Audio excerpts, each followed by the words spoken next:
நாம் தினமும் சாமி கும்பிடுகிறோம்.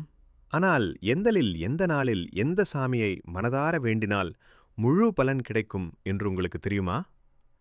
திங்கட்கிழமை மன அமைதி கிடைக்கவும் குழப்பங்கள் தீரவும் சிவபெருமானை வணங்குங்கள். செவ்வாய்க்கிழமை உங்கள் தைரியம் கூடவும் தடைகள் விலகவும் அந்த வீர முருகனை கும்பிடுங்கள். புதன்கிழமை நீங்கள் செய்யும் காரியம் தடையின்றி வெற்றியாக முடிய விநாயகரை மனதார நினையுங்கள். வியாழக்கிழமை உங்கள் வீட்டில் செல்வம் பெருகவும் நல்ல வழிகாட்டுதல் கிடைக்கவும் விஷ்ணு பகவானை சரணடையுங்கள். வெள்ளிக்கிழமை வீட்டின் வறுமை நீங்கி லக்ஷ்மி கடாட்சம் பெருக மகாலட்சுமி தாயை வணங்குங்கள். சனிக்கிழமை கஷ்டங்கள் குறைந்து நிம்மதி பெற சனி பகவானை வேண்டிக் கொள்ளுங்கள்.